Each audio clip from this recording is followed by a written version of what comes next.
There was a heist in the main Louvre, where famously the Mona Lisa is being kept. Yeah. In the centre of Paris, and it happened on Sunday morning. What else do we know? What the team of robbers did was they pulled up to the back of the Louvre, on the part of the Louvre that is the older buildings. If we can all picture the kind of glass pyramid, the Louvre is a very big kind of complex of buildings. Some of them are quite old. And so there's the Apollo galleries, which is what was targeted by the thieves. And they used a kind of, it's called a freight elevator. It's like a truck that has like a ladder and a basket at the top. So they used that to go up to the first floor. They were two guys dressed in high vis, so they kind of looked like construction workers. They had a chainsaw. They broke through a window. They went in. They broke into two cases. They swiped significant pieces of jewellery, and they were out within 7 minutes.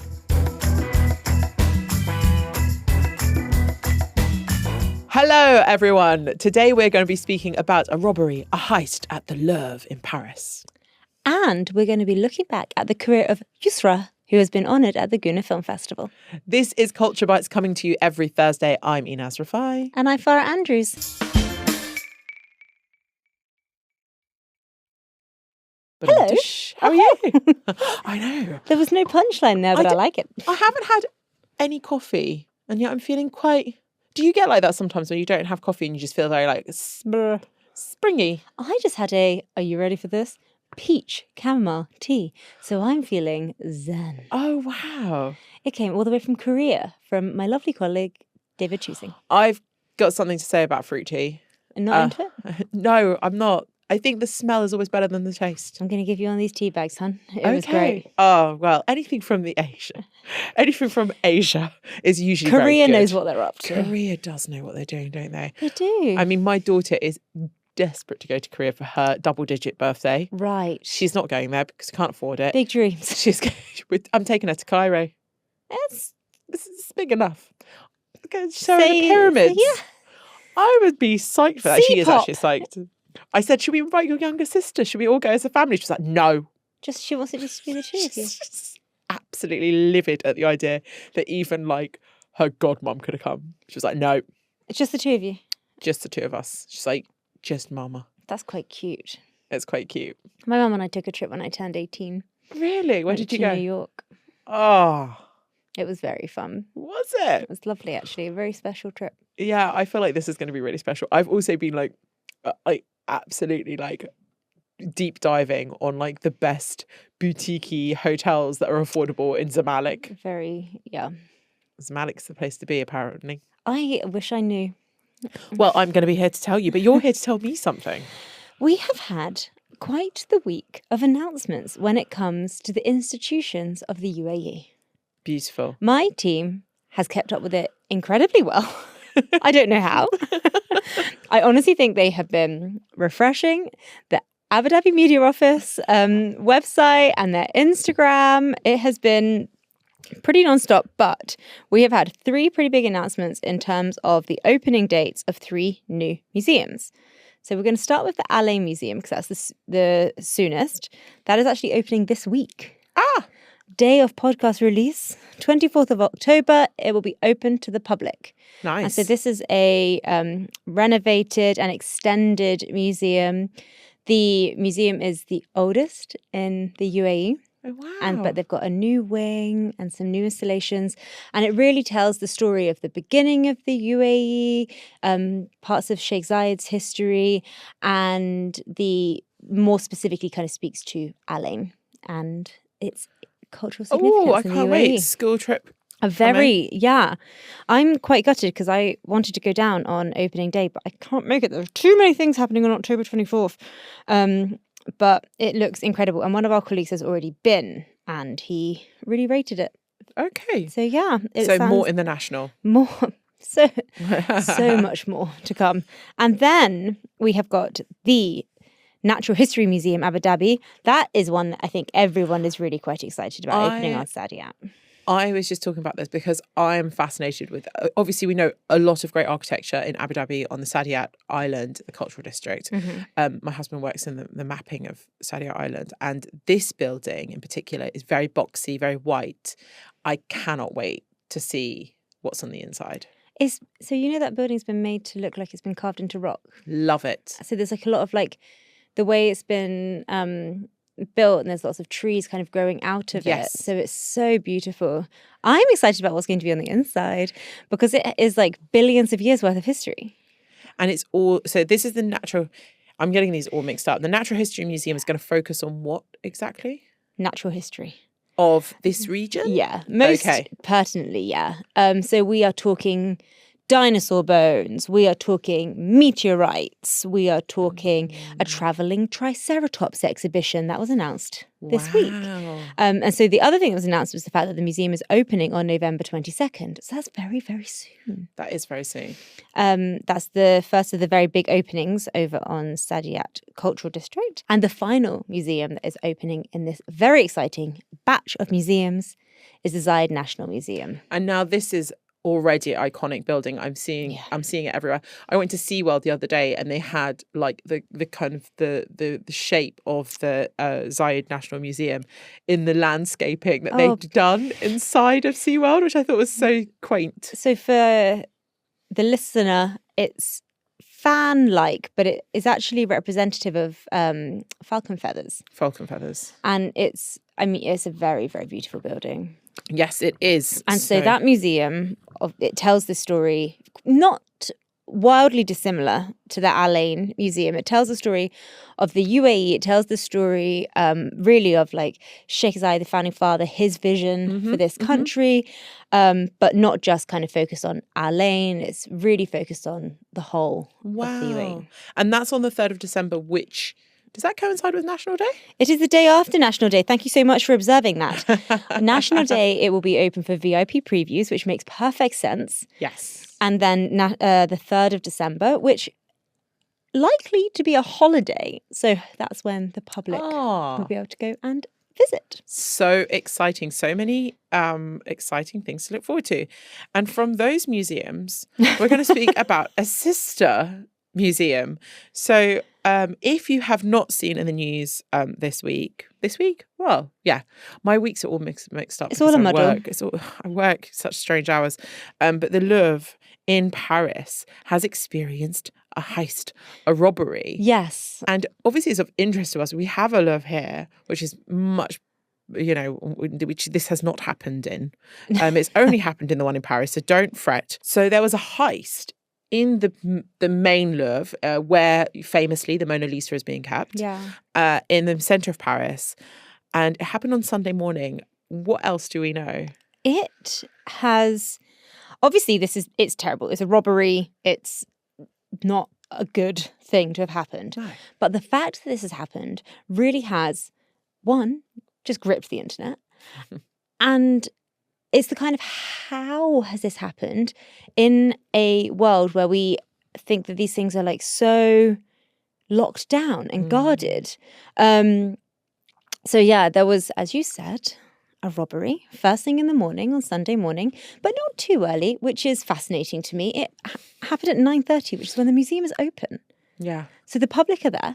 Public were there. But what the team of robbers did was they pulled up to the back of the Louvre, on the part of the Louvre that is the older buildings. If we can all picture the kind of glass pyramid, the Louvre is a very big kind of complex of buildings. Some of them are quite old. And so there's the Apollo galleries, which is what was targeted by the thieves. And they used a kind of, it's called a freight elevator. It's like a truck that has like a ladder and a basket at the top. So they used that to go up to the first floor. They were two guys dressed in high vis, so they kind of looked like construction workers. They had a chainsaw. They broke through a window. They went in. They broke into two cases. They swiped significant pieces of jewellery, and they were out within 7 minutes. Incredible. They went back down their ladder and lift. And that was still there when there were images from the scene late Sunday. And they left that there, and there were 2 bikes to whisk them away. And the robbers have not been found at the time of me talking.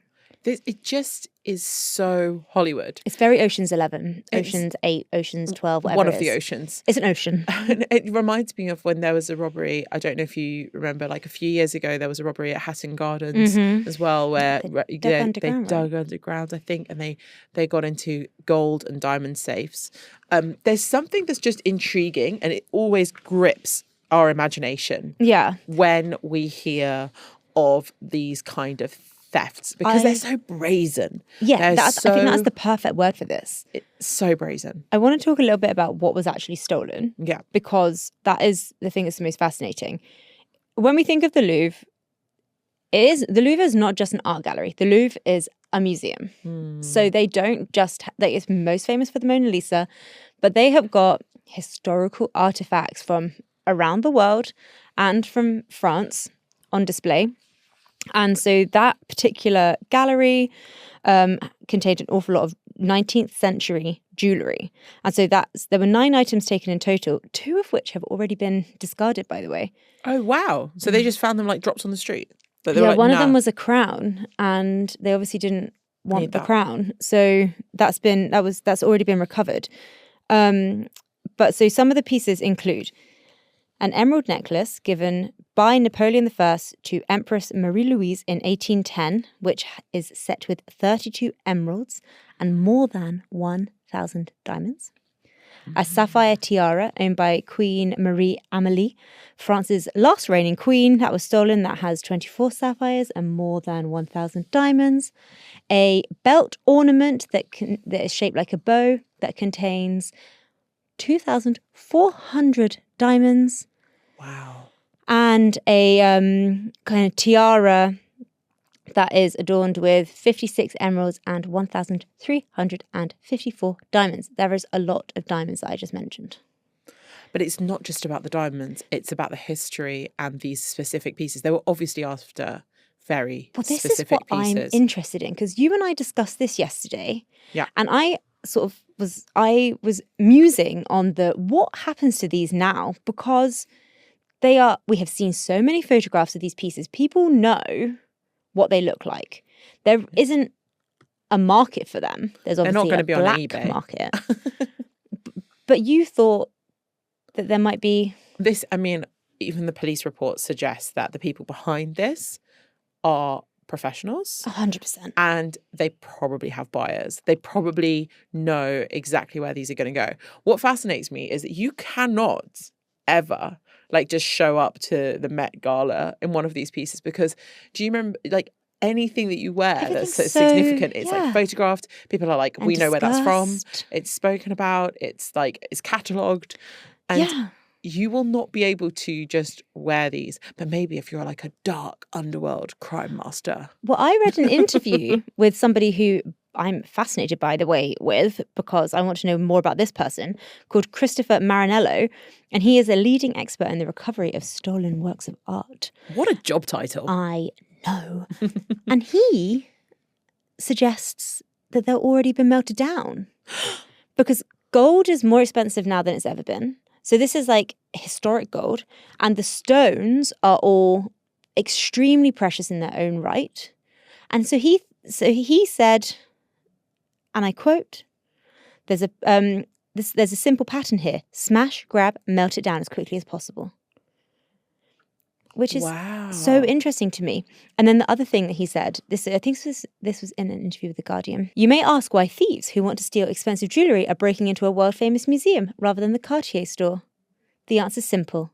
These days, a Cartier store is better protected. Ooh. I went to go and see the Crown Jewels in the summer in the Tower of London, and they are very well protected. Yeah. So there's some that are pretty well protected. Some are, you've got a couple of beefeaters to get past. You have to go on a kind of walking. I mean, you're literally in a prison. You're basically in a prison. You're already there. There's no getting out. I did read that last year, the Louvre asked the French government for kind of funding for security and for increasing some of the protection within the galleries. Ouch. I think that might come sooner rather than later. It blows my mind that these particular galleries within the Louvre didn't have CCTV. So this is, as a It's journalist, so calculated. yeah, I was like, right, there's going to be CCTV footage of this. And we just never got it. I think as a journalist, but also living here where there is a lot of CCTV. Yeah. And we know that. Yeah. It's very normal in this country for most rooms in most public spaces has CCTV. This is not public space, but it probably, I mean, we say that and we've got 3 cameras pointing at us. I'm like, hello. I mean, I was just in Vegas where there's no part of you that isn't, like no part of your journey that isn't like mapped and seen everywhere. Like every light in Vegas felt like it had a CC, like a camera in it. Wow, but that's something special. it was so different to like Europe and other parts of America in terms of the CCTV. So I want to talk about my fabulous dinner party anecdote now. Okay. Sorry, let's turn it on you. Yeah. Is this a topic that you want to make about it you? is. And like I was very proud of myself when we had our production meeting about this, because it's not the first time something's been stolen from the Louvre. No, dun, dun. It sure isn't. It's not the first time. There's been other thefts. And this one actually is a bit gobsmacking because it was the most famous Mona Lisa.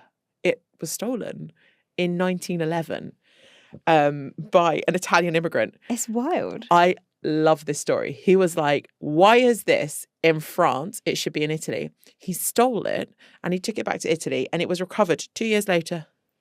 I'm not suggesting for a second that the Mona Lisa that we see now is not the Mona Lisa, but there is like urban legend and lore that it was never, but I don't think that is the case. But that is part of the lore of this very famous painting, and I love that.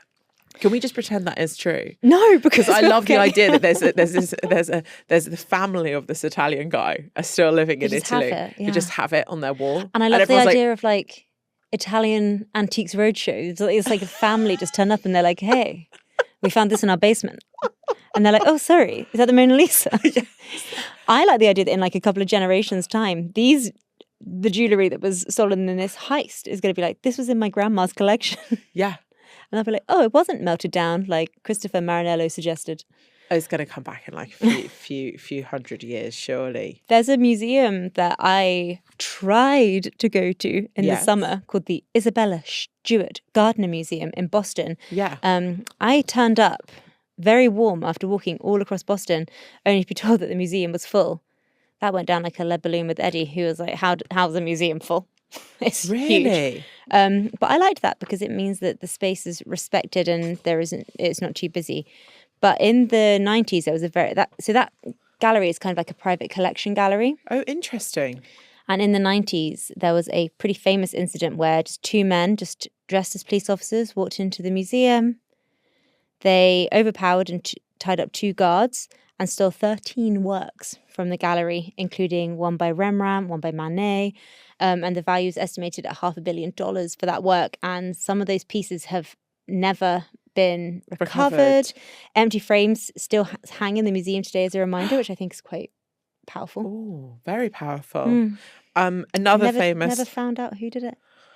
I like this one. This is I think this is going to be the last one we talk about, which is in the Van Gogh Museum in Amsterdam. Okay. Yeah. Famous artist, very famous, became much more famous actually after his death. You might know the sunflowers on Starry Night. He cut off his ear. He's a famous guy. Tell me more about this. Anyway, this Dutch artist, this Dutch great. In December 2002, living memory, 2 paintings by Vincent van Gogh were stolen after thieves broke into the museum using a ladder. It's a key theme. It's a key theme. And the FBI lists the theft as one of the top 10 art crimes. This again. What are the other on that top 10? FBI have a list. Anyway, the paintings were recovered in September of 2016. They were hidden in a villa near Naples. And they were... We need to stop stealing art and taking it to Italy, guys. It's not a good look. Taking it to Italy as a member of an Italian... Has anyone thought about looking for the crown in Italy? The Italian organised crime group. So the mob I think that's what we're calling I them. think that's what we call In them. Naples. In A villa Naples. near Naples.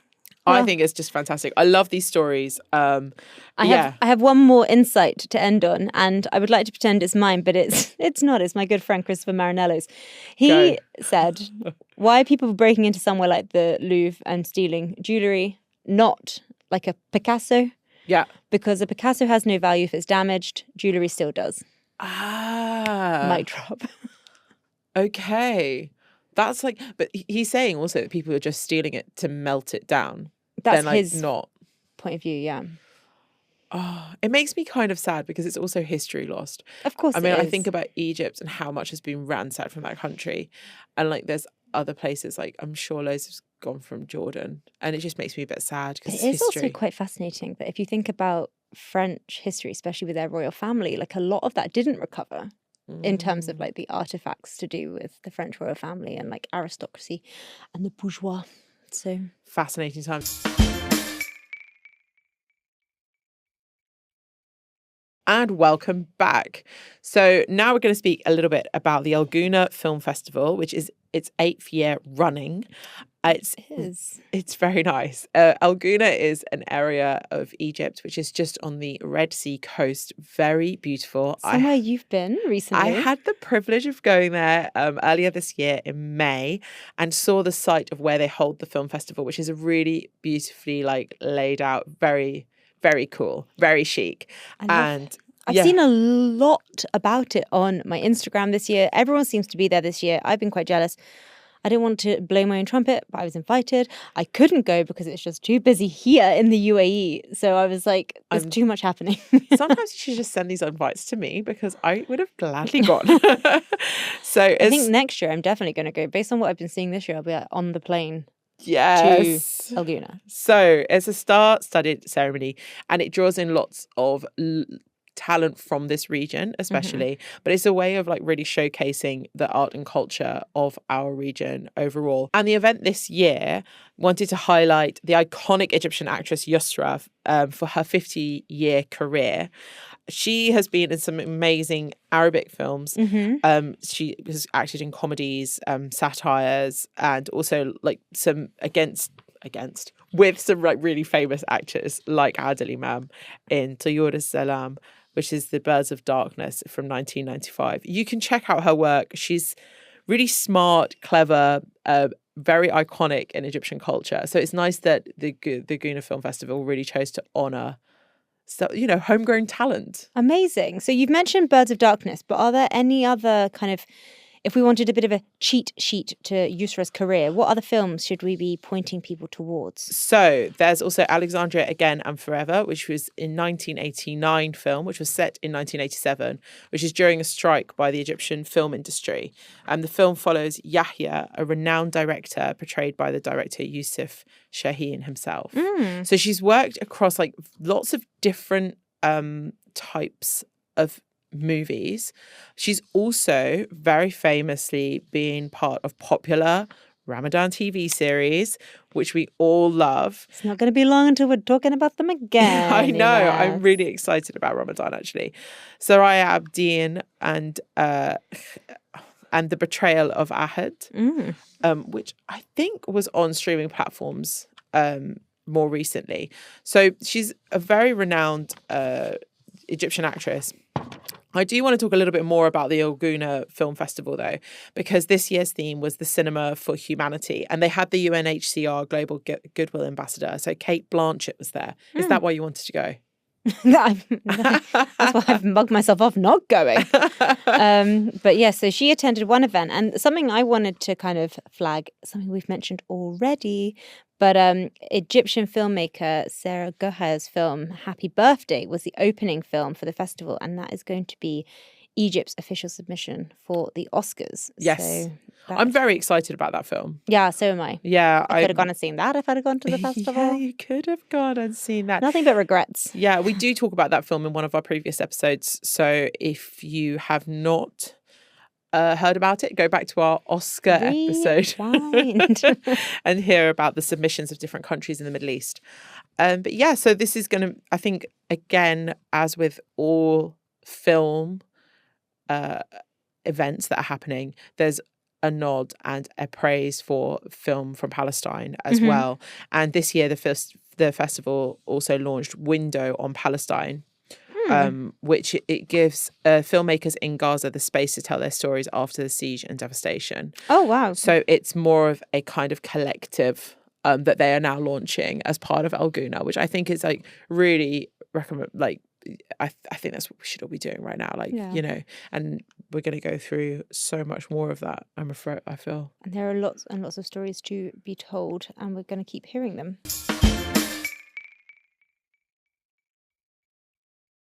Should we move on to our recommendations?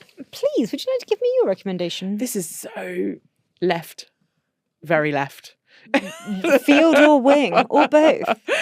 So Minority Rule by Ash Sarkar.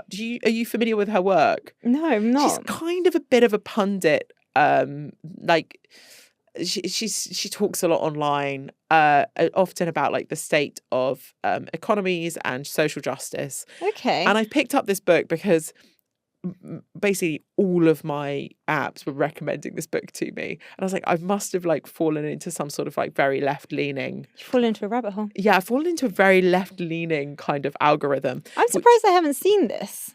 Which yeah, anyway, it's very interesting. I think it's like definitely looking back on Britain. I've been fascinated with her dissection of like British culture over the last like 20 years. So she talks about like, you know, what it was like to exist within when people were demonizing the working class and how that was in the UK. And now we're coming to another side of like the working class again, but then also the demonizing of like the left-leaning people when the snowflake comments were coming out. So she's kind of like going on this journey of understanding the class system, and especially focused on the UK, but also like how internet culture and the media can play a part in all of that. I'm finding it a very interesting read, so I wanted to recommend it. Are you reading a physical book? Are you audiobooking it? I'm audiobooking it. That's not a shame thing. No, I'm not. I'm not sure. She reads it as well. I thought that was going to be my next question. So she this is reads probably going to be my readings for coming in and out of work next week. Yes, do. This week I'm reading something very different to that. So we will Talk about that next time. We probably won't. Okay. We'll up the ante intellectually with my next audiobook. I struggle so much. I picked up an Ian Rankin book, which is very famous, like crime book, right? He's Scottish writer. Many crime books. Many crime books. Scottish writer. My husband adores him, and I just find fiction so difficult to chump through. On audiobook or in general? Everything. Oh no, I escape into fiction quite a lot. But I read fiction in a book format and I listen to non-fiction in audiobooks because I feel like I'm just getting the most indulgent podcast series read to me by the person who's... Oh. But that's also not true at the moment because I am listening to a fiction book, but that's another one that I've got on the go. What's your recommendation? My recommendation is a film called Roofman. Haven't heard of it. I know. No one seems to have. And I was looking for a film to go see at the cinema, and Eddie read me the word Roofman. I was like, no, dismissed. Sounds terrible. Man, roof, not interested. Sounds like a terrible superhero. I'm not interested at all. And then he sent me a bunch of trailers, and I think he was being a bit, I'm not going to say the word manipulative, but he knew what he was doing because he sent me this trailer, which he wanted to go see, and then he sent me the Tron trailer. And I didn't even watch the Tron trailer because I knew I didn't want to go see it. Tron Ares. And it's just not up my street. I'm sure it's a very good film. And I watched this, and the trailer makes it look like slapstick comedy. It stars Channing Tatum, who's a man on the run who hides in Toys R Us in like 2004. It's based on a true story. What? Mm-hmm. And he ends up staying in, like, I don't want to do spoilers, but he's in Toys R Us for quite some time. And this is, how have I not heard or seen about this film? It's in the cinemas. Yeah, it's very, very, very good. Okay. It's this says loosely based, but I read it's quite true to Geoffrey Manchester's story. Okay. And so he used to be a Marine, and now, then he was sent to prison. He escaped from prison. He was on the run. Not too many spoilers. No, these are all in the trailer. Okay, fine. It also stars Kirsten Dunst. Oh, wow. And it's very 2000s, set in 2004. You see like flashes of like Blockbuster and Toys R Us. It's like a bit nostalgic. Oh, I like that. And it is funny, but I wouldn't say it's a comedy. It's quite intense at times. Okay. But it's not very violent, which is important to me. Yeah, you don't like any violence. I love an action film. Anyway. Love me. Anyway, I recommend it. It's in cinemas now. I don't know if it's ever going to come streaming, but it's in cinemas so people can access it there. Nice. Well, that's it for today. Thank you so much for listening. And if you like this podcast, please do follow and subscribe to stay in touch. Oh, stay in touch, please do. You can find us over on YouTube at The National News and on Instagram at The National Arts. We'll see you next week. Bye. Bye.